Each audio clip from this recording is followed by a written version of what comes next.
7 years I played for India. Was being the SA president on your vision board? Or? And nobody knows the story, so this is the first time I'm actually like discussing it. So, welcome to the next episode of Business Casuals. That's what we're calling Oh this wow, podcast. I love the name. So the podcast name is Business Casuals, and the tagline is "We discuss business casually." So there's going to be a key focus on not making it too focused. No, I think the fact that we're such good friends are just going to make the conversation very, very candid. Very candid. So I hope we can also hold on to the business context of it. Business. Let's hope. So, welcome, guys. Welcome to another episode of Business Casuals. Today, I have with me Priyal. We are good friends from LBS.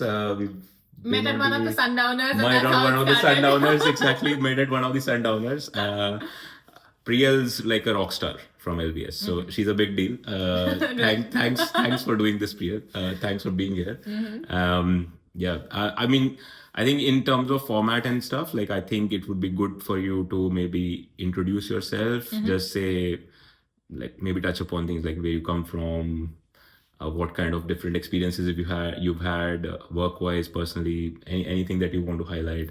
I think you've had quite a lot of different experiences, so the floor's for you now. Yeah. Thanks a lot. So hi everyone, my name is Priyal. I'm originally from Mumbai, India. That's where I grew up and possibly spent most of my life before I came to the UK. Career-wise, I started off my career in sports, so pretty unconventional career trajectory so far. Did the sport of rifle shooting for almost 10-12 years, out of which 7 years I played for India. And just when I was like engrossed in sport, I decided to shift gears and make a pivot, and then started working with Deloitte in their consulting domain after completing my chartered accountancy. Did that for 2 years, absolutely loved the experience, and had some of the best sponsors at the firm who motivated me to apply for an MBA. Was a pretty last minute decision, and honestly was one that was backed and encouraged by some of the best mentors and sponsors I had and still have, luckily, in my career. So ended up applying to a couple of European business schools. LBS was very kind to offer a full scholarship. So that's how in August 2022, I literally fit my life in 3 suitcases, hopped onto a plane, and got to London. The past 2 years have been immersed in the MBA program, which has been amazing. One of the best experiences of my life. So happy to, talk about it in more detail as the conversation proceeds. Met some of the most amazing people, Abhinav being one of them. We met at Sundowners. We were together at Tattoo. Like if you can see, he's wearing the Tattoo jersey. Yeah.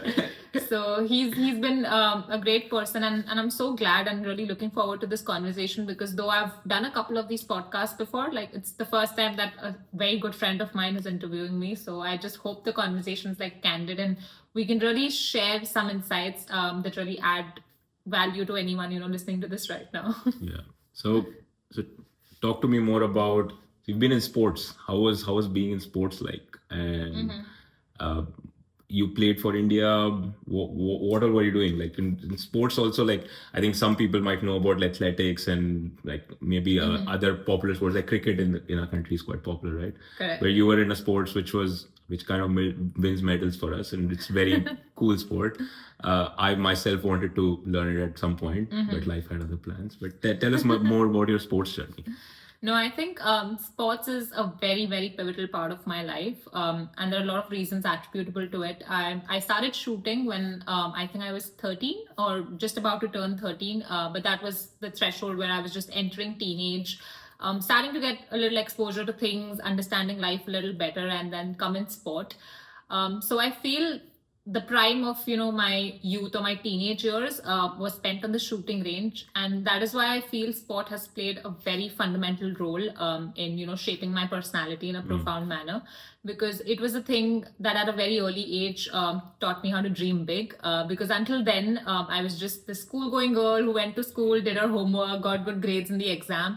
And then come sports, I for the first time met some of my role models in person, like women who I looked up to.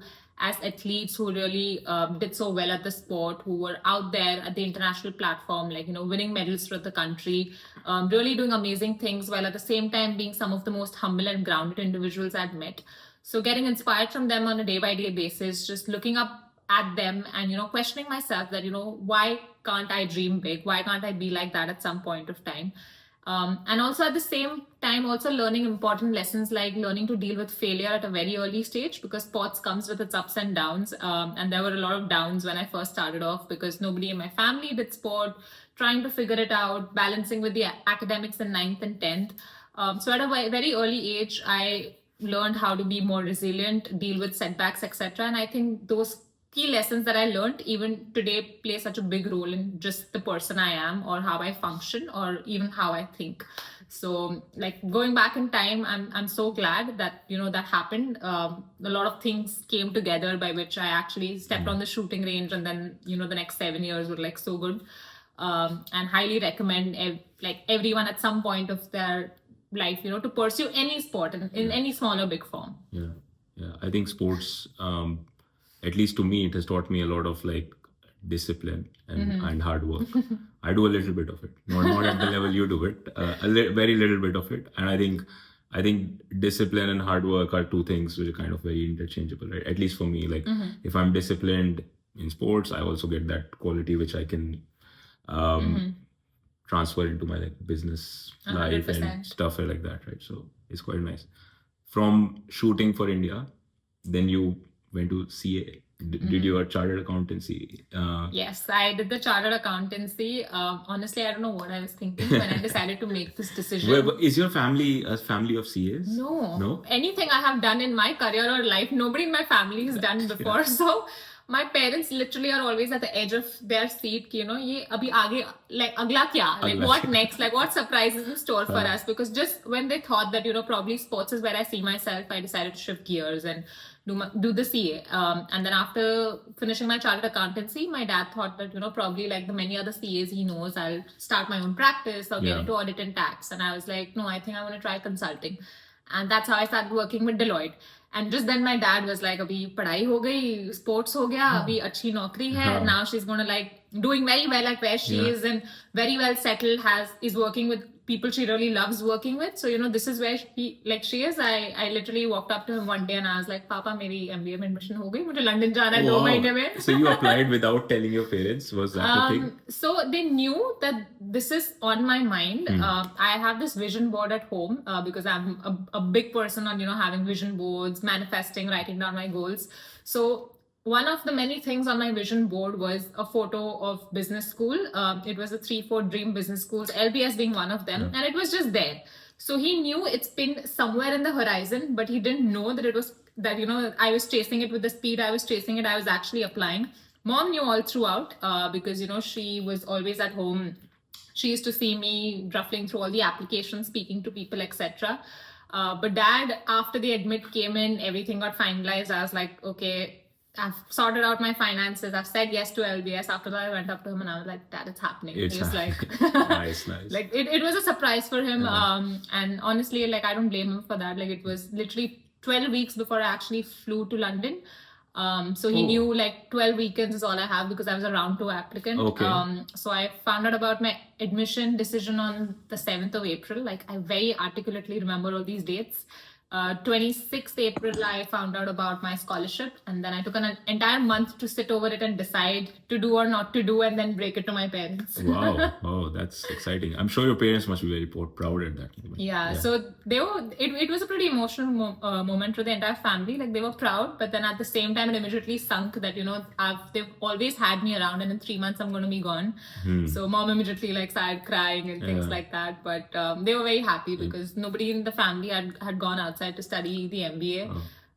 Then of course पापा के question शुरू हो गए. पापा कोरा पे गए, Facebook पे गए. Is LBS even a good place to go to? And it is very funny. He went on, I think it was Quora, and instead of searching for London Business School, he searched for London School of Business, and somebody had absolutely thrashed London School of Business, and he immediately comes running to me and he's like, "Beta, mat jao. It's not a good school." And I'm like, "You sit. Let's talk. Let me tell you more about this." So yeah, it was pretty interesting, and I think all through my journey, they've like they've been very supportive parents, because as I did new things, they were also learning along the way. Like nobody in my family did sports, so when I started sport, I was discovering what the sporting world is like, and they were doing it along with me Yeah. while being my source of support and strength. Similarly, when I came to business school, like it's a very cute thing. Like the day I also got like my McKinsey job offer, and I called home and I told mom, dad that I got my McKinsey job. Mom didn't know what McKinsey is, but on the video call, she Yeah. was like, "You're happy, I'm happy." Yeah. That is how Wow. mom Yeah. is. Like Very you're sweet. smiling, my Yeah. life is okay. Yeah. I remember I told dad, and my dad didn't even know what McKinsey is. The night, like after we kept the call and everything, he again did his Google search. Quora, yeah. And then he realized it's a big something deal. like, okay, it's a good firm, like beti ne kuch ukhada hai. Yeah. And then he calls me next day and he's like, "Beta, it's tough to get in, huh?" I'm like, "Huh, Papa." How did you manage? So it's they've been on a learning journey along Yeah. with me, and I really admire them that not only have they patiently dealt with everything I have sent their way, they've also been very supportive at the same time. Nice, nice. So tell us about your vision board and how business schools got on your vision board. Interesting. So I think vision board and journaling is something I started like almost maybe 10-15 years ago.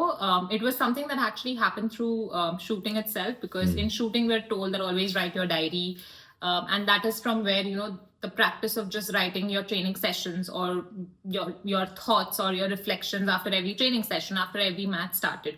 So that ultimately led to journaling, and then from journaling it was about articulating your goals, making a plan and execution, etc. And then ultimately it all led to having my vision board. So I'm a big sucker for dreaming. Like I love dreaming, which in part goes with the fact that I love sleeping, which doesn't happen a lot. Okay.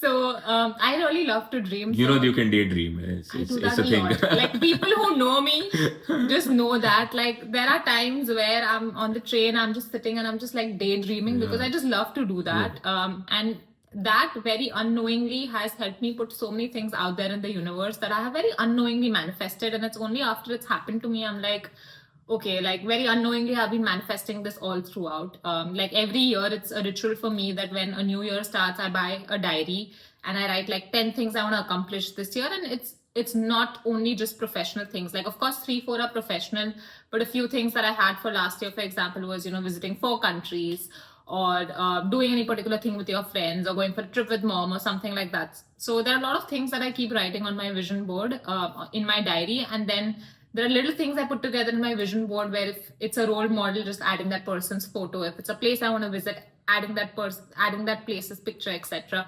And I just feel just having it there is such a great way of just motivating yourself, waking up every day in the morning and just watching that and be like, okay, this is the driving force behind pushing you to go out there and do things. Yeah, nice.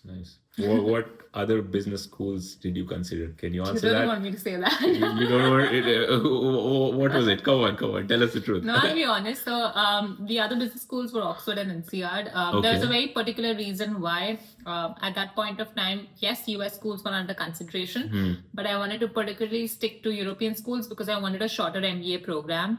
Like we were just coming out of COVID, and I think the world in the last 3-4 years had seen so much pre and post COVID, that there was so much of uncertainty that I didn't want to commit to an entire 2-year program at that point. I wanted the flexibility that, okay, if I'm quitting a full-time job and going back to academics, irrespective of how things pan out at the end of me finishing this degree, I want the flexibility of, immediately going back to the job market or staying on for longer, etc. So that was one of the key reasons why I prioritized these 3 schools and I applied. Nice. So no American schools at all? No, like I did think about it for the longest time, and I was like, do I want to or do I not want to? And then the plan B was that if none of these schools work out in this year, so the criteria for me was either of these 3 schools work out, like first criteria, and second criteria was there should be at least 50% scholarship from either of these schools. Sure. Because then the finances were not adding up, keeping in mind my India salary savings, the debt I have to take, the opportunity cost, etc. So had that not worked out, then I was like going to wait for 2 years, take on more work ex, take on more savings, and then go all in and apply to all schools out there. So that was the plan B, which luckily didn't have to be executed. I am glad it worked.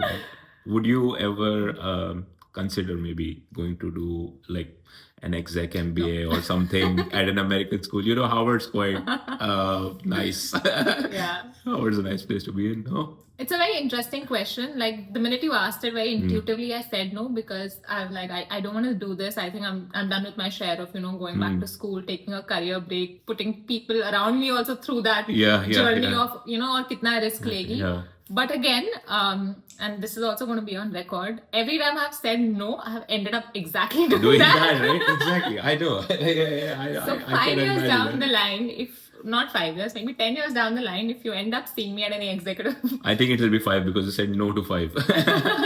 Do not hold me to it. Yeah. Like that has happened a lot of times. A lot of times. Okay. Yeah. It's interesting because for me, I think, so I did MIF, Masters in Finance. I did it for 2 reasons, but there are third subtle reason. So first 2 reasons, half the cost, half the time, right? Compared to an MBA. And 100%. I never wanted to switch careers or anything. Mm-hmm. I knew I liked what I did. I wanted to stay in it. Just wanted the branding and stuff like that. Third subtle reason was I wanted to leave room open for if at all I want to do another MBA in the future. Do you want to do it?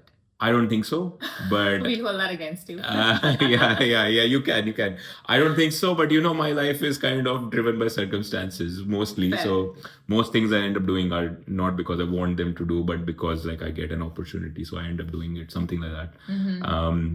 But I think for the amount of MBAs you've hanged out with during your MIF, I think I've had the full experience. You've had the whole experience. And you actually sat in classes also with us. I sat in classes. Exactly. I did Sundowners. I did Tattoo. Exactly. Probably everything. Abhinav was the most involved MIF I have known in this entire cohort. Doing everything from Tattoo to Sundowners to just being present on campus. Yeah. Even though I didn't live near Baker Street, I always lived. Yeah, you were one of those exceptions who didn't live in the LBS bubble, as we call it. I think I was going to ask you maybe later, but now you're talking about it.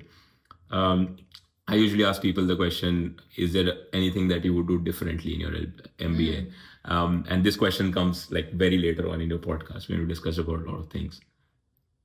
I'll give you my answer first because we're talking about it. My answer to it is usually that I would have lived closer to Baker Street. Okay. So that I was closer to people. Mm-hmm. What would be your answer to doing something different? So I think my answer is very, very personal. One thing that I hesitated when I moved to the UK and started off at LBS was just putting my guard down and being a little more vulnerable to people around me. Because when I moved here, I literally didn't know anyone in the UK. Had no family here, had no close friends here. So it was so much of change, and suddenly everybody around me were people who were literally strangers a week back. And then at the same time, it was the onset of the business school environment where I just felt that everything will always be very competitive, very cutthroat. You always have to put your best version out there because people will have an impression of you. Then on basis of those impressions, those relationships will be built. People will develop a certain perception of you. So I always try to, present myself with my guard up, and I did that for the first 4 or 5 months where I'm just trying to put my best foot forward and, not trying to show all the insecurities and vulnerabilities that you're always going through, especially when recruitment kicks in. And then I think at the 4 or 5 month mark, after term 1, I was like, I can't do this anymore. I just can't. I need to find my people. I need to find people I can trust, open up with. Just have them as my sounding board where I can go and have a conversation with them and tell them, this is what is happening to me. Very luckily, I had one of the best flatmates, Vrinda. She's literally been my backbone, 2 years of the MBA and even after. And I couldn't have done so many things that I have accomplished what the world sees on the outside of, hey, you were SA president, hey, you recruited for consulting, etc. But it was because I had her back home. She was always my sounding board. She was always listening to me. So I just felt like having her and having a lot of other amazing people who supported me were there with me when I was at my lowest, were always cheering me, motivating me. They're really the unsung heroes in making the LBS journey so worthwhile. So I just wish much earlier I would have realized that. And those first 4 or 5 months I was just trying to be the best version of myself was completely not required. I would have probably built much deeper friendships if very early on I would have just put myself out there. Yeah, I think that is a realization I had very early on, to be honest, for me, because like the orientation week. So Yeah. the first day, I think it happened somewhere near Westminster or whatever. The dean comes and says, dean and some other professors as well, they come and say that this is your safe space.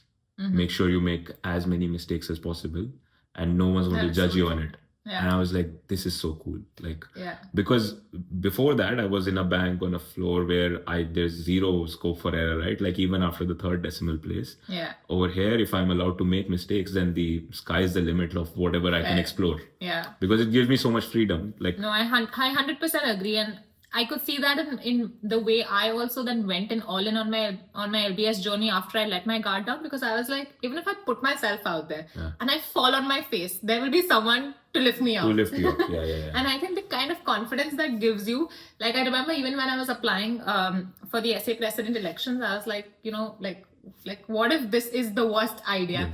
At the back of my mind, I was like, क्या ही होगा? Exactly. कुछ नहीं, रो लूंगी, दोस्तों के पास चली जाऊंगी. Exactly. And I think that was the best thing, right? Like, about LBS, you have something on a vision board, let's say, for those 1 or 2 years.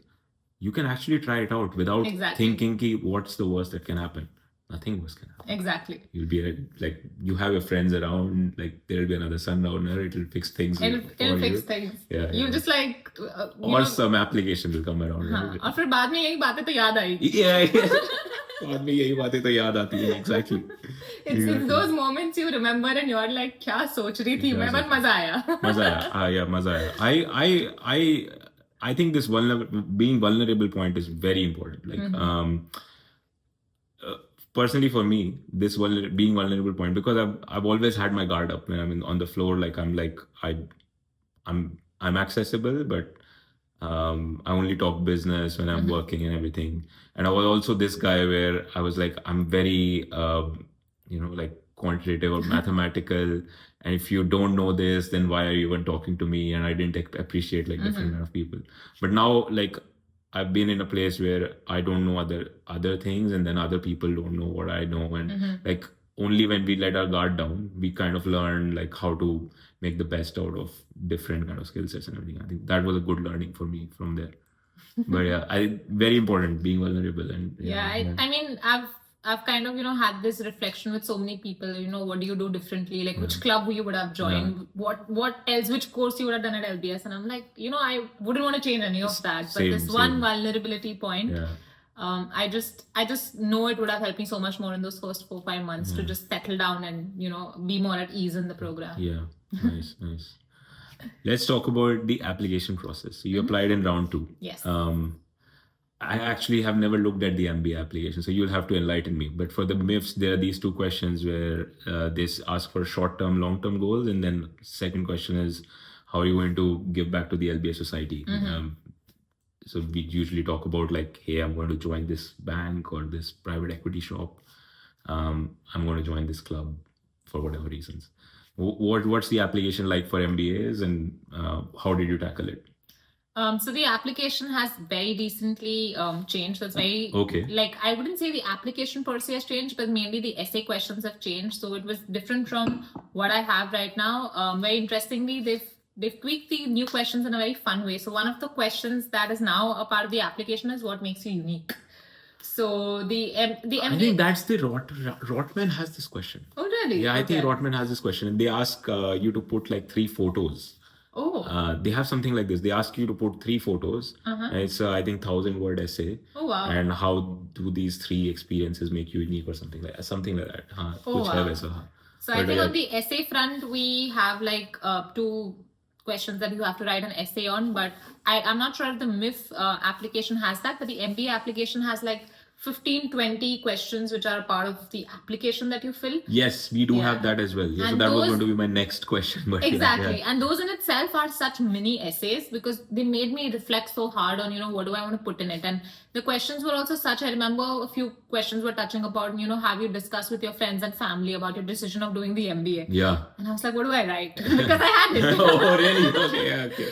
But then I know I had brought it up to my colleagues, had brought it up to some of my closest friends and my mom. So, that's what I wrote in it, etc. But it really, like, the application process really makes you reflect on your short-term goals, your long-term goals. And And at the end of it, though it took up a lot of time and effort, I felt like even if this doesn't work out in the end, it was a fun exercise, and it was a much needed thought-provoking reflection that I had to do on, where I see myself in the next few years. So I think overall, if you're really looking at doing the application, like firstly, do justice to it, like give it the amount of time it deserves. Don't try and do it last minute the way I did, because I had a very last minute decision to apply for round 2.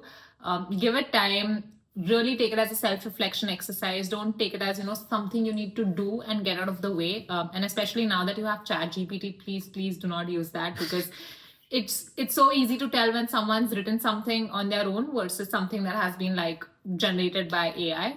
And just enjoy the entire process of actually thinking the questions that LBS is posing. Even if the school's asking you what's making you unique, when else in your life are you going to think and ask your sit down and ask yourself what makes you unique and actually write 300-400 words on it. So just enjoy the entire process of even putting yourself out there. And one thing I always suggest with respect to LBS is just put your very true, authentic, unfiltered version out there. So don't try to be the person that, hey, I need to have XYZ backgrounds, or I need to go to a brand school or brand firm, or have certain overachiever experiences that will help me fit into the box of being a star MBA applicant.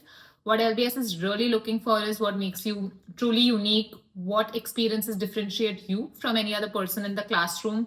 What are some of these experiences that have had a profound impact on you that you want to tell the school about, and how you put your personality through the different experiences that you write in your application. So just be your very authentic self. I remember in my application, instead of focusing more on the consulting things or the chartered accountancy things, which initially I felt a business school would want to listen to, I spoke so much about the work I do in the social impact space and sports, because I felt those experiences had a much deeper impact in shaping my personality or the way I think or who I am, than anything I did professionally. And I think overall the school took it very positively. They gave me an offer. Nice. Offer with a very generous scholarship. So yeah. So it's definitely don't try to fit yourself in any kind of framework that you think a business school is looking for. Yeah. I applied 2 times. So I applied in 2017 once. Really? Yeah. I applied to the MIF. To the MIF. Yeah, MIF. I applied in 2017 or 18. I can't remember, but one of those years. I applied then, and my application was trying to be something I'm not, and trying to be a very doctored version of my personality. This time I applied only to LBS. I was like, bhai, dekho, ye hai. This is what is me. I was like, मैं ये कर रहा हूँ अभी, I'm doing this right now. I'm doing this job. I love this job. I still want to come to LBS. I'll pretty much do this job after LBS. Exactly what I ended up doing. My interviewer probed me so much on his you won't do the same thing after LBS. I ended up doing the same thing. He was after my life, right? Oh, you won't do the same thing. You won't do the same. Probably the school asked him to ask this question. But that happens. Another very amazing thing you've pointed out is when you go into the interview process for LBS, generally you think it's an alum's going to interview you, ask you the typical, behavioral questions, why LBS, why MBA, why you, etc. But it's just amazing to see the amount of time every alum puts in reading your application end to end. Yeah. The specific notes that LBS has left on them, and then actually coming into the conversation, genuinely wanting to know you, what has been your journey so far, and then where do you see yourself going post the MBA. So very similarly, my interviewer had such probing and specific questions on, at this point, why did you do this? What motivated you to start your non-profit? Why this particular club at LBS? And there were instances where I literally was like, dude, I forgot I had written that in my application. I know. I had moments like that. I had a very interesting question in my interview. The interviewer asked me, if you were to build anything from scratch today, what would it be? I think he was looking for a product. Because he was, I think he had a VC background in a very good fund over here in UK. I didn't really have a product idea. So I said I'll probably end up working on my YouTube channel, which is something I like doing anyways. I've had it for some time. I don't get the time to work on it. But I said I'll probably end up doing YouTube full time and make vlogs that I like to do it more sincerely. still makes me a lot of money. It's something that I love to do. So it would be like no single day of work and stuff like that. I think I mentioned something like I would want to do my YouTube channel or in this similar reference in my application somewhere. And that probed the question. Oh, wow. Yeah, I have no idea. But yeah, they were very tough questions, some of them, but only because he knew like he had read my application very thoroughly. Yeah. No, it's amazing how the school also puts so much of trust in an alum to actually interview you and then be the decision maker. And then it's amazing how the alums also really invest their time and effort in reading your application thoroughly and just being invested in getting to know you. Yeah.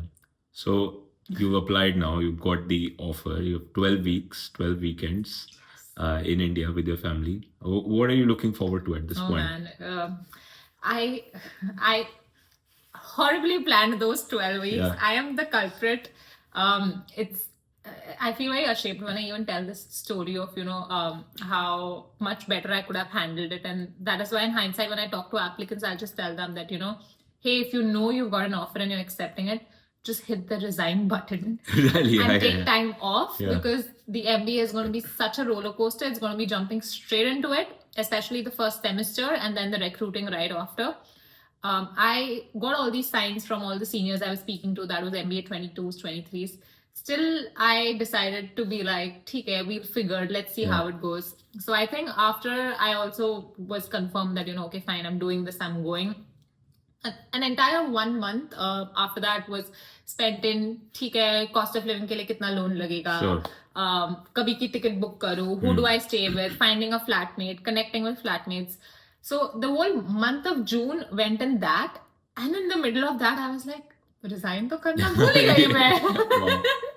ये कब करना है? And I hadn't also told it to a lot of my friends because I knew that once I break it to my friends, the farewell catch-ups are going to start and that's just going to make me very busy, and I wanted to sort out all the admin stuff before that. And then suddenly by the end of June, I find myself in a situation where admin stuff is not sorted. I haven't resigned at work. My friends don't know. And then suddenly in the first week of July, like the week leading up to my birthday, suddenly I break it to my friends. I break it at work. There is this entire overwhelming things of, बताओ ये कब हुआ, कब जा रहे हो, क्यों हुआ, कैसे हुआ, क्यों लंदन ही क्यों, जॉब क्यों छोड़ना, ये वो, answering all those questions, sorting my admin stuff out. And then I resigned. Everyone knew at work. And then I was also sorting off my resignation formalities. And I just went up to the HR and I was like, so what is my last day? And she looked at my contract, looked at my notice period, and she's like, 2nd August. And I'm like, very 2nd August ki flight. Right. Yeah. Okay. I have to fly to London on 2nd August. Yeah. And she's like, it's okay. You can finish 2nd August. You can come and hand in your laptop.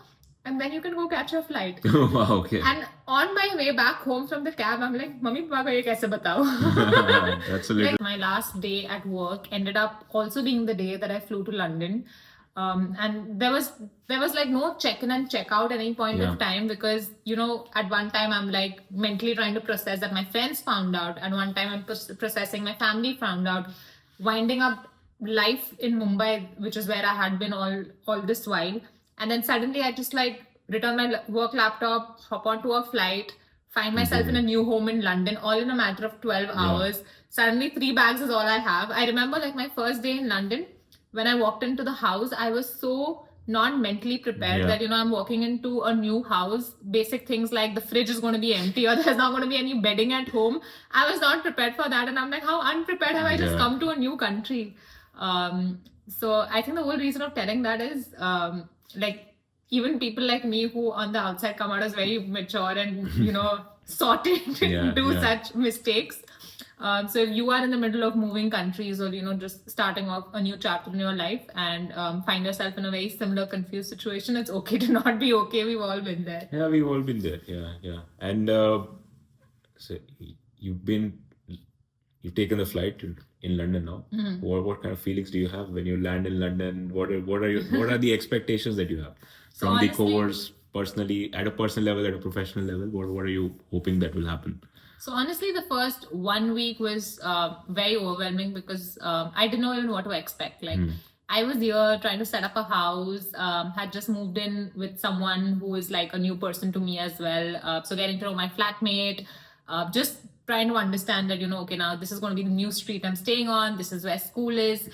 Every day, because it's a class of 500, you're meeting like 20 new people who are like pinging you on LinkedIn or WhatsApp or some groups you're added to. Or, So it's like trying to remember their names, introducing yourself every day, like to 20 new people, telling them the same thing. Hey, I'm Priyal, I'm from Mumbai. This is my background. By the end of it, you're literally like, I'm Priyal. That's all you need to know. We have 2 years for the rest. You will get to know me. So it was so much, and then there was still a lot of like unfinished things where, a few farewell catch-ups I couldn't do. I had to like genuinely, just do a phone call with those friends and be like, I'm sorry, we couldn't catch up. Trying to finish like unclosed things at work where, still following up that, mera final relieving letter de do, tax settlement and things like that. So there was still a lot of unfinished work the first 1.5 week, and then suddenly business school started and it was straight into it where you get a new email, you get a new calendar, suddenly the calendar is blocked, there are so many catch-ups, people are already doing consulting, mock interview practices, and I'm like, what have I got myself into? I still haven't like figured things out. I'm still waking up every day and just trying to process that now this is life. It's very different from what it was like 1 week back. So it was very, very overwhelming. But yeah, it took me, I think, almost a month to finally like, find myself and, get into the new routine of this is going to school, this is my new calendar, this is how my day should look like, this is how I should manage my academics. So yeah, getting back to school was a little bit bumpy for me. I think sabke liye, I think everyone goes through something like that at different levels, really. Like for me, even though I was living here, I think I still went to something like that. Like just like not going to office, but going to another place in London, like again having a new calendar. I don't know if you had this experience or not, but I talk about this a lot with everyone. My calendar every evening had 4 things at 7 o'clock. Wow. And I wanted to be at all those 4 things, obviously, but I had to choose. Yeah. And I could maybe choose 2 at max, like 7 to 8 kahin pe ho, and then 8 to 9 you were somewhere else. It was so tough, like for me to manage this time. Like time management was such a big thing for me, basically. No, I 100% agree. Like before I came to LBS, I always felt I was an extrovert. Oh, really? But after coming out, I was like, there were so many other people who had so much more social energy and just were so much more switched on than me to always be present at every event. Yeah. And as much as I tried it, after a point, I was like, I cannot be omnipresent. It is not happening. It's like, it's going to be one event every day, probably like 4 days of the week. That's it. That's all I can deliver. So yeah, the entire perception I had of, my networking is always on steroids. I'm a super extrovert. I can like always be there and network with people. It just came like crashing down when I realized that there are people with much high level of energy who are doing the same. good like self-figuring out kind of process. No, I mean the MBA also like humbles you in its own ways. It does. I think mere MBA nahi tha, but like it's still like business school was so humbling for me. Just meeting so many people from different backgrounds, different cultures, being good at so many different things. It was just, I was like, this is great. Like, it's a place where I can learn something from everyone. It's an amazing 100%. place. Yeah. Tell me more about MBA is 2 years. I think the smallest you can do is 15 months. 15 months, right? Yeah. Like the shortest you can do is 15 months. So 15 months, 18 months, and then 25. 21 Yeah, then. Yeah. 21 is when it ends. Yeah. So you get 2 years as a part of that. Even with the 15 months, you do get like a bit of a year and a half. Almost, right? Yeah. So what was your club's kind of journey like? So in the first year, what kind of clubs were you part of? Second year, you were the SA president, so you were like the head of all clubs. But yeah, tell us about what clubs, why, right? So again, I don't know how many more shitty decisions of mine I'm going to talk about. But again, came into LBS with 200% energy. कि मेरे को सब करना है. Like I was the thing that I don't want to be a student again. Still, I'm holding on to that. So I was like, this is the last time I'm going back to school. I want to try out each and everything out there. Right. So I signed up for 4 clubs, like completely not. That's brave. That's very brave. I don't know if it's brave or foolish. There's a fine line, and I think I crossed that. So you were on the exco of 4 clubs. I was on the exco. Wow, that's brave. Like I said, there's a fine line between brave and foolish, and I think I crossed it when I applied for the 4th one. Okay, yeah. 3 was still manageable. So I think I did consulting club, I did impact consulting club, then I did women in business, and then the last I did was board fellows program. And that is something I highly not recommend anyone to do. So if you're coming to LBS, stick to 2 clubs, one career related and one passion related, and that's the best way to balance all the other things that the school has to offer. But I did 4 clubs. In hindsight, if I could go back in time, I would have picked 2, which probably would have been consulting and women in business, because women in business more aligned with my passion, and consulting more aligned with what I want to do on the career side of things. So yes, doing 4 was definitely a stretch of time, responsibilities, but I got to meet the most amazing people through those 4 clubs, because as someone being on the junior exco, because I was an MBA 24, I got to interact with the senior exco of all these 4 clubs. And the fact that, day in and day out, I was getting a chance to work with these MBA 23s on these different clubs, it gave me a chance to build such strong relationships with them, especially with the excos of the consulting and impact consulting club. Like, those folks have been my strongest cheerleaders in my entire consulting recruiting journey. When I didn't have access to peer leaders because peer leader slots weren't available, or just not being able to afford all those mock interviews that are available in the market where people just charge $600, $700 for an hour to do mock interviews. It's just because I had these strong relationships, these friendships with people who were in the senior exco. I could literally pick up the phone and be like, tomorrow, can we do a mock interview? Because I have an interview lined up in 3 days. I don't feel confident enough. I'm not prepared. So I just got to build those amazing relationships. And in a way, it was because of those people, the mentorship and the guidance that they got, I could actually convert so many of my interviews into offers. I don't think so without that, any of this would have been possible, or, consulting recruitment would have even been a reality. So we'll get to the SA president part, but from what you just told, so are there people have to pay for mock interviews? Yeah, so there are a lot of platforms out there, like case coaching, MBB prep platforms, etc., where if you properly look for a seasoned expert, like someone who's been ex-MBB or ex-consulting who wants to conduct a mock interview, the rates are horrid. Really? I have seen somewhere in between $300, $400 an hour, for one mock interview, to up to $1,200 an hour.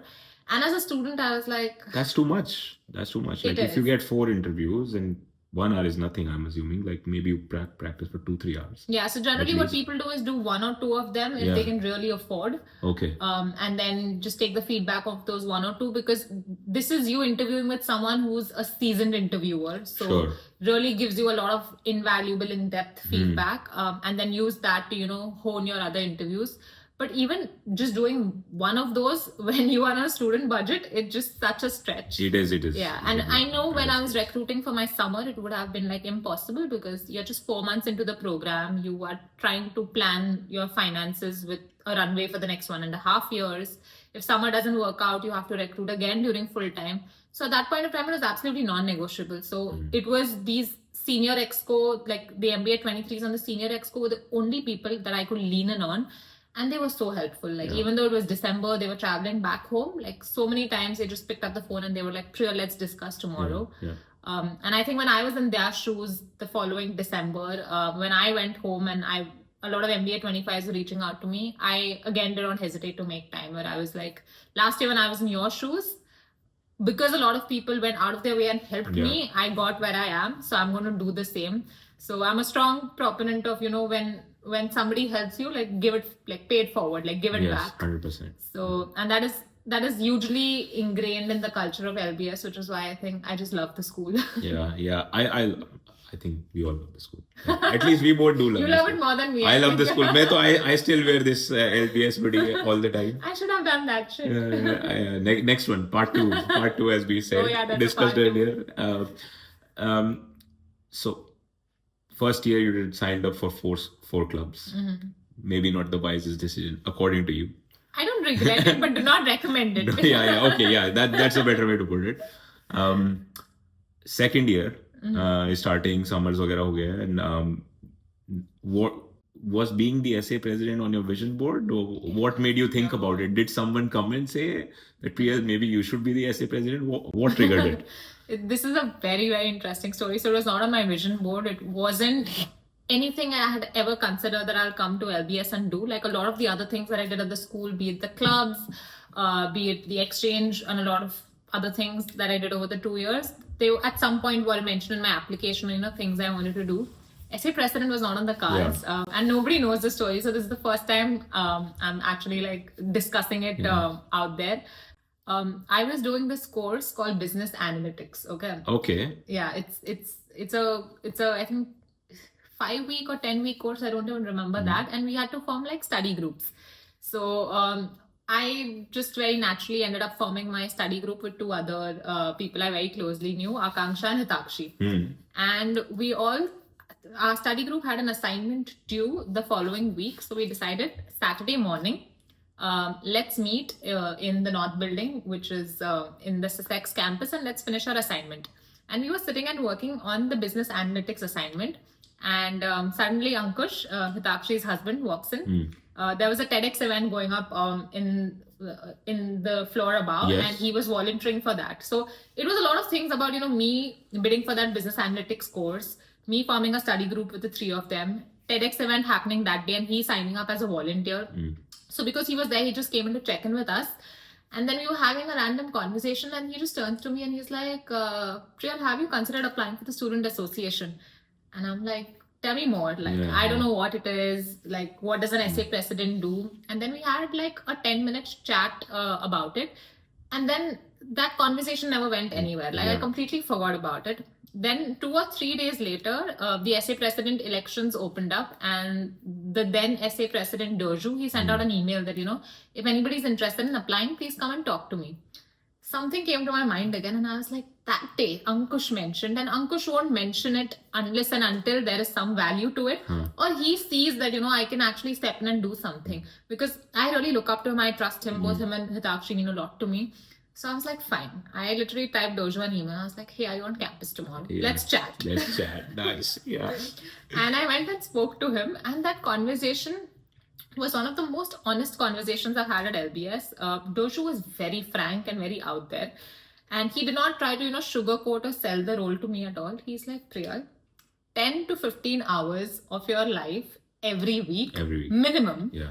And you just have to be on there. You cannot travel. You'll have to plan your treks around it. If you're planning a long exchange, it's not happening. If you're planning an early exit, it's not happening.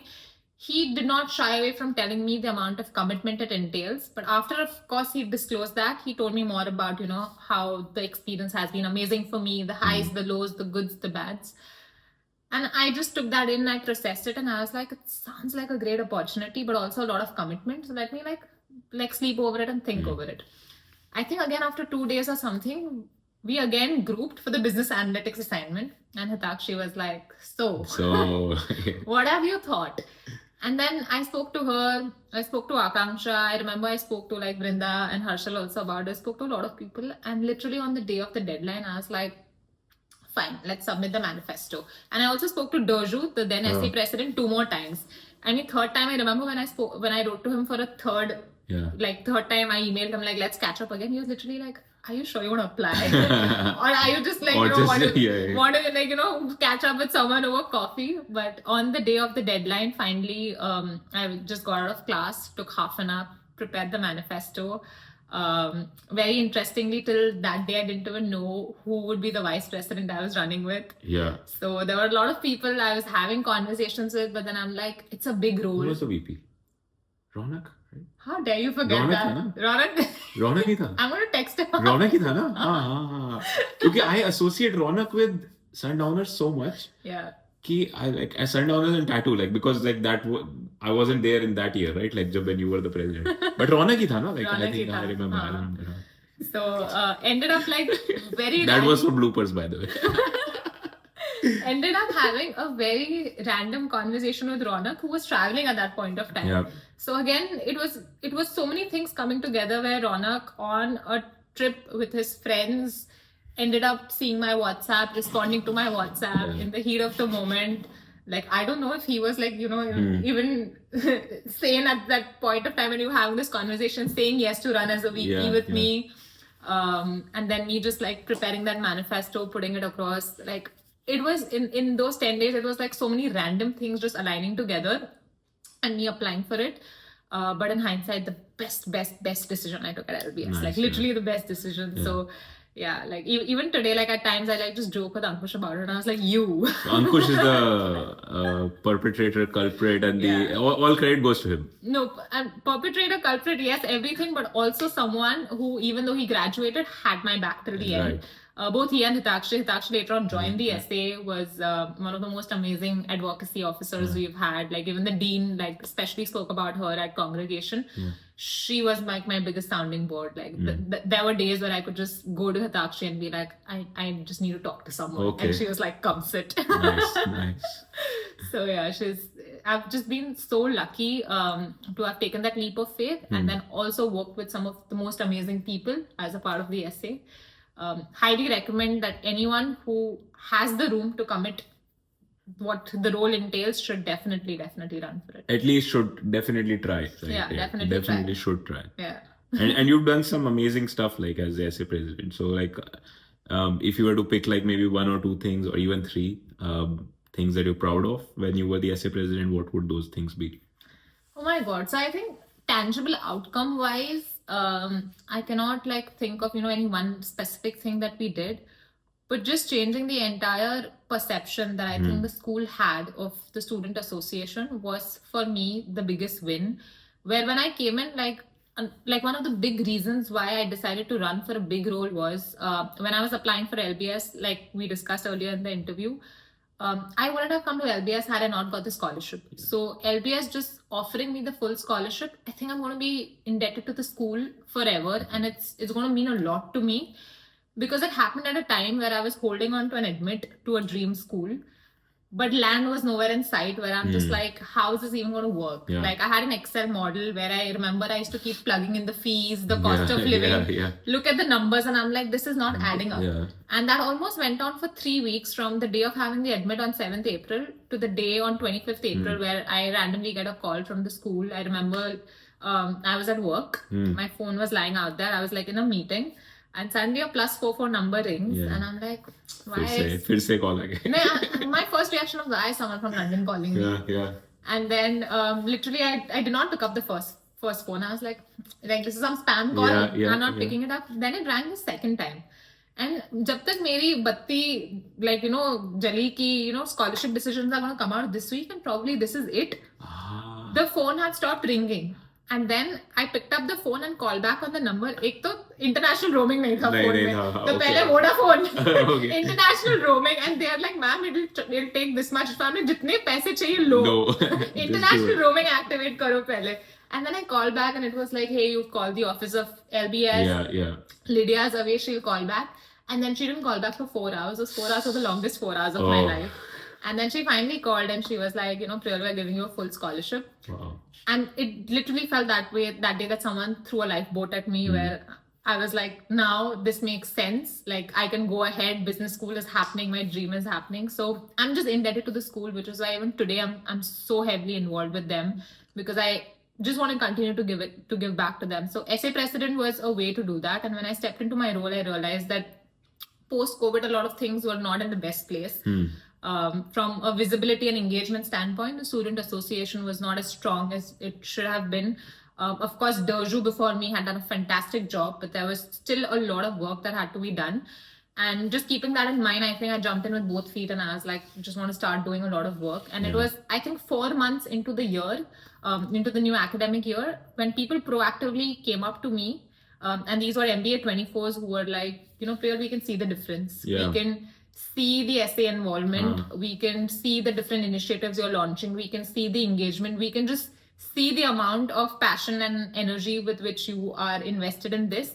And just listening to that from people, getting that feedback from the school, actually being an approachable SA where you can come, we are actually like taking your feedback, making changes, etc.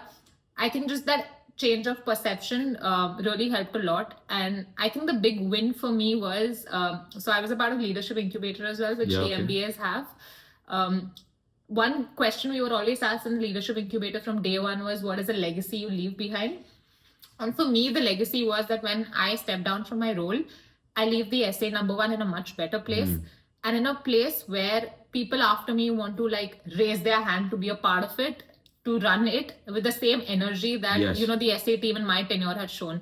So when we opened up SA elections again, a lot of MBA 25s raised their hand, wanted to be a part of it, and I was like, this is my win. Like, this is the legacy I leave behind, where people want to step into my shoes because they saw something in it, where they want to step into my shoes, and because of that they want to continue to take on that legacy. So yeah, I mean, it's just very emotional. Every time I start talking about the essay, I can just talk about it. I'm sure you're very proud of your time over there. I mean, I'm still essay repping all the time. Like anytime they post anything on Instagram, I'm like all the time, right? I do that as well, all the time. I am doing that as well. Like now, tattoo posters start coming out. I'm like I also go and put those 3 fire emoticons and whatnot.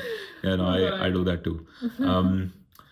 How was, like, this sounds like a very tough and time consuming thing. It doesn't sound like you did 14-15 hours. I think you did much more than that a week. You also have coursework on the side. The usual LBS social life kind of is always around, right? It never goes away. Then there's living life and being healthy and trying to eat good food and everything. There's also the biggest point that you also need to get a job after this. So how did you balance all of that? Like, I mean, you've touched upon some consulting interviews that you did with your senior expos and stuff like that. Did you do an internship at McKinsey and that led to a full-time offer, or what was your journey like on recruitment? No, I think so I did my summer at Accenture, so McKinsey was something that actually happened afterwards. But I think the fact that like you said, there were so many aspects. Like, there was essay, there was the academic courses, there was the social life, and then there was just an element of maintaining your own sanity. So eating healthy, being good. I think that happened mainly because of 2 reasons. Like firstly, just knowing when to shift gears and prioritize. So if I had interview weeks, like that one particular week where I know I just have back-to-back interviews, I deprioritize everything else. Like, okay, essay tasks, if it is not absolutely urgent or needs me, I'm not going to check my emails for the next 2 days till this particular interview is not out of the way. Similarly, when there is not any major essay event happening, interviews are done out of the way, like prioritizing sleep, prioritizing time with your friends, prioritizing travel, taking care of all those things. So just, it was a game of always shifting priorities, shifting gears, whatever is the need of the hour, focusing on that. So there was a lot of agile management that came into play. And secondly, I got incredibly lucky to have a very, very strong support system. Like, people around me always taking care and being there for me. For example, like I said, like when interviews were going on, and that one particular week when I had 3 interviews, I just pushed back on all my essay stuff. And I went up to my team and I was like, I'm just not going to be there this week. And everyone was so understanding, and they were like, yeah, Priyal, go. Like, like, let's not forget, we're all here for a job. And that is the priority. But just having that understanding from them. I know an interview week, like, Vrinda always checking in more with me, or if she's cooking something, she always like cooking something for me. So even those little things that people around me always like supporting me, taking care of me, I feel that's the big bit where I got so lucky that I just had to focus on what I need to do, and things around me like fell in place. So which is why I also feel that it's very important to find a support system in business school who really always have your back. Very, very important, right? Apart from this like amazing support system that you had, did you do anything else to make sure that your fitness was in check, you were eating healthy, apart from Vrinda cooking you good food and whenever you got the chance and she got the chance, were there any things that you did mindfully to take care of all these things? So I think on the eating things, working out things, I'm very bad. Like, my sleep schedule is always like all over the place. Eating timings are not regulated, and I think as a grown-up adult I should be doing a better job, which I'm not. But I think just to mentally keep myself like more sane and have my nerves under control, I think I do a lot of self-reflection. I do a lot of journaling. So even when my interviews were going on and I could feel the pressure, I used to do a lot of self-reflection, and I used to just keep telling myself that, like, I remember this one particular thing I used to write in my diary every day was, Priyal, at the end of the day, it is just a job. It doesn't define you or is not a yardstick or measure of, your success or failure. And just going into every interview, generally people think that before interview, are you giving yourself a pep talk? Are you pumping up? Are you going in? like before entering the interview, I used to always be like, this is just a job. Yeah. Like, at the end of the day, you go in, it doesn't happen. There's a reason for it. And that is like in hindsight, everything that's happened in my life has happened for a reason. So this is also one of the reasons where, because something better is in store, this is not happening. So I used to do a lot of self-reflection, to just keep reminding myself, like, not to take life too seriously as well. Yeah, Like, yeah. do your best and then just leave the universe to, take care of the rest. Nice. Nice. I want to talk about treks. Oh my God. Not the right question for me. I No? haven't done any. You haven't done any? Not a oh single God. one. You could have done MIF.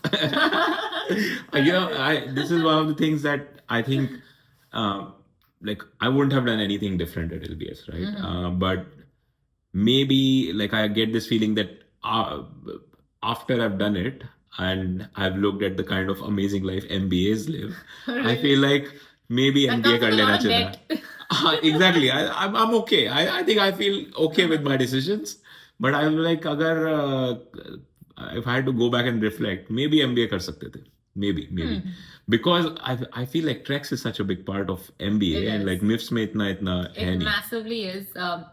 It's a big part of just the MBA experience. Yeah. Some of the best experiences are built on treks because otherwise you're very confined to the stream you are in, or the people you otherwise interact with who sit next to you in class and the courses you're doing. But treks actually give you a chance to get out of the classroom, get out of London, immerse in new experiences with your classmates. Some of the best friendships are built there. For me, it was just the financial model I had built. Treks were not fitting in there. Like, it was breaking if I started accounting in treks.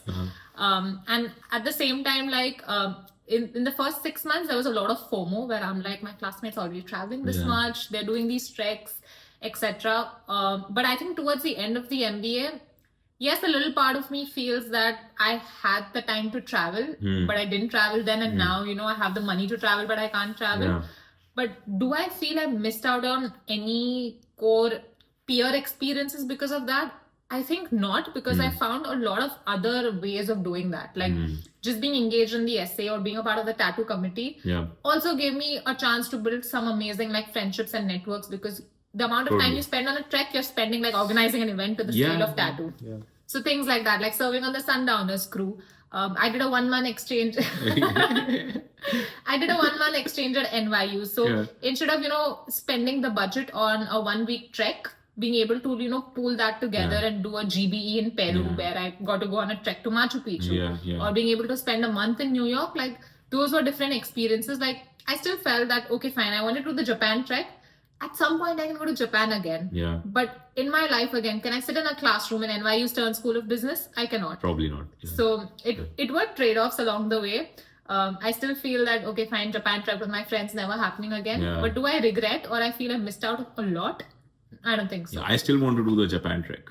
We can go. अभी Let's get crashed. start हो रही है अभी 1-2 महीने में. It's end of March this year actually. Let's shadow. Let's shadow. I'm in. I'm anyways in India at that If I time. put on the MA talk for WhatsApp group, there'll be many who will want to shadow. Do it. Let's do that. I'm in. I think we're probably coming towards the end of part one. Tell us about your UN wala experience. How did you get in? क्या journey क्या था? कैसे? How did they spot you? Did you spot them? Oh, it was me spotting them and knocking on their doors a couple of times. So I had my non-profit back home, still have it back home in India. So when I exited sport, there were ways by which I wanted to keep in touch with sport. And like I kept saying that, it has had a very profound impact on me and my journey. So I wanted to create an opportunity by which I can give a lot of children out there a similar opportunity to pursue sport. So in 2018, I started a non-profit through which I started teaching children from an underprivileged background about sport. And I was doing that for almost 3 years. And then in 2021, UN Women's India office wanted to launch this Women in Sport program. So 2021 was also the year of the Olympics. So there was a lot of focus on just talking about gender equality in sports and just championing that cause to, achieve our SDG goals, etc. So they kind of had this Women in Sport campaign that they were launching, and I found out about this campaign and tried reaching out to a lot of people, knocking on a lot of doors to see what is this campaign. Is there scope for me to get involved? Is there anything where they're looking for a collaboration or partnership with any nonprofit? And nothing directly actually transpired or converted from there. But they had another campaign going on called Generation Equality, where they wanted to select few people, women selectively across the country, to be the face of the campaign. So I actually got an invitation to apply for the Generation Equality campaign to be an ally. And I was like, why not? So I definitely applied, put myself out there. And I was one of the 8 women who was selected to be the face of the campaign. And given my sports background, I was specifically focusing on the women in sport aspect. So that is how, like, in a very haphazard manner, given the fact especially that my formal education is not in the public policy or social impact space, it wasn't very easy for me to start working with them as a professional or in the form of a job. But through this campaign, I got my foot in the door, and that's how I started collaborating with them for a lot of other campaigns and initiatives, met with a lot of people. And then through them, another opportunity came by where in 2022, they were launching something called the 30 for 2030 network, where they wanted to handpick 30 people across the world to actually work with UN's Asia Pacific office on a lot of the other initiatives they're doing for the Sustainable Development Goals. So again, put myself forward, applied for it, had interviews, etc. And then got selected for 30 for 2030. And I think that was a game changer because that network is very well set up. It's a great platform for anyone who strongly has a passion for the Sustainable Development Goals, wants to create an impact. And through them, I have done some amazing work. So it started in 2020 by authoring a toolkit, which was later on launched in South Korea and then across the world about ending online gender-based violence. Last year, I had a chance to travel to Mongolia, I had a chance to travel to South Korea, I had a chance to travel to Bangkok. So it's been almost 3 years. Love the people I meet, love the first-hand impact I can create. And it's a very satisfying experience that, you work on some campaign initiative and then you actually see the kind of impact it's creating in the world. And it's also taken me to a lot of interesting places that I'd never traveled to before. So yeah, that's the work I do with UN Women. Nice. Very inspiring. Very inspiring. Thank you. Why not consider working for UN? Maybe Can be off the record. Okay. At some point of time, I do want to find a more sweet spot where my passion for the social impact space and then my business consulting acumen, like how I can bring it more together. At some point of time, there's also at the back of my mind that I probably want to start my own entrepreneurial venture, which is more focused on the social business side of things, or maybe an impact fund that invests in women entrepreneurship or women development, women education, or something of that sort. So let's see, it's there. It's somewhere on my vision board right now. Yeah, it's on the vision board. But I'm just gonna put it out there and see how things all come together and when it actually happens. So until that happens, and now that you're out of LBS, and how's life looking like? What is it that you do right now, and how busy or not so busy are you? I think you're quite busy, but maybe talk about that. Yeah, life has been very different, very, very different. I've moved out of the LBS bubble, so I'm not in Marylebone anymore. So that is the one big difference of... How is East London? Maybe let's talk about that first. You mean like zone 1 to zone 2? Sure.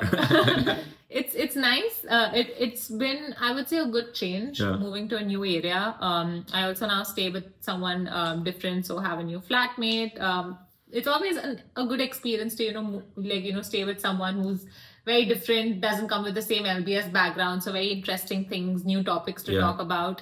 Now, other than the LBS circle, it's like a new circle that I'm trying to form and find at work. So finding, building those new relationships, meeting new people every day. So suddenly London doesn't feel London anymore, because for me, London was always LBS, the LBS bubble and my friends at LBS. And now that's taken a 360-degree turn, and it's not about going to school every day, but going to work, not about meeting the same people, but meeting completely new people. And then even the work is different. So London overall feels very different. Now when I just go back to Regent's Park or Marylebone or St. John's Wood, suddenly it feels so nostalgic. Right? Takes me a trip down the memory lane. So yes, it's different. And as far as the question about being busy, I think I just find things to keep myself busy. Yeah. Like if my calendar looks empty, I'm like, Priya, you're not doing something right, and then I will find ways Wow. to be busy.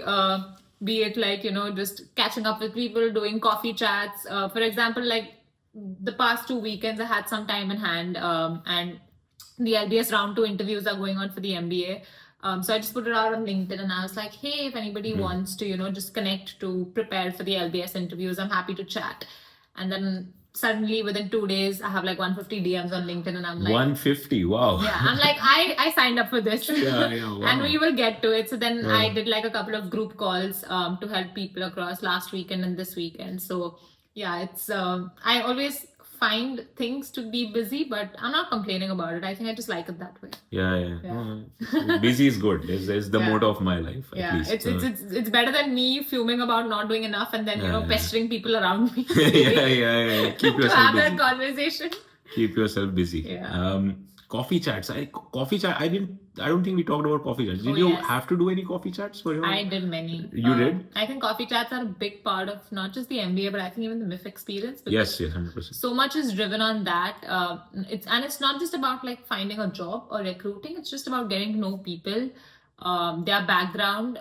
Through the coffee chats I've had, I've found out so many interesting careers that I didn't know existed. So many interesting passions and goals that people had, which forced me to think that, why am I not thinking that way? Or why am I limiting to what the next 5 years of my life look like? So coffee chats have been a very inspiring experience for me. And especially in the second year where I had my seniors with whom I had done coffee chats, and then I had the incoming students who came in with fresh enthusiasm and energy. So always talking to people who are like junior and both senior to you, it gives you such interesting perspectives.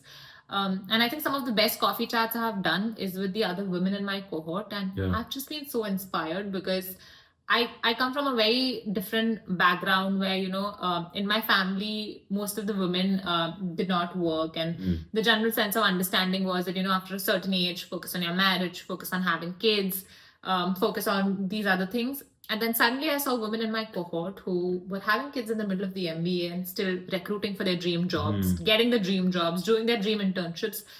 And for me, that was a revelation that, these two things can run in parallel. Yep. And just taking inspiration from them, their journeys, and just realizing that, nothing should stop you from dreaming big, or there are no timelines you should set on yourself that, after this priorities change or things are not the same.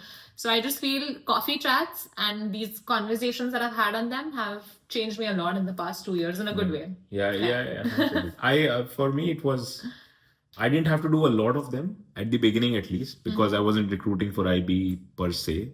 I did some of them, which came through like... You're the exception. I know. I am. Proudly. I mean, I think I did maybe 2 or 3. And those were more structured through the bank. So I think one came through Goldman, one came through Morgan Stanley. And that was it. But I didn't really care about like going to investment banking. Not what I wanted to do. I did some coffee chats later on. They were more like interviews always, but they were exactly in the same space I was working in anyway. So derivative structuring or sales. They were actually not coffee chats. So I would say I'm reaching out to get a coffee, but then they'll call me to the office and it will be like, you're in a room for 2 hours. Coffee chat, which is actually your first semi-interview of sort, where they're already taking a read of you and be like, should we call him for the formal process? Yes. So that used to happen quite a lot. There was one very interesting one. So I was in US for a competition. Oh wow! Investing competition in Darden. I had my flight back to London from New York. So I had 1 or 2 days in New York. I reached out to one former boss of mine, and he was in another bank now. So I reached out to him, hey, I'm in the city. Can we catch up? I'm doing LBS right now. Let's see if we can meet.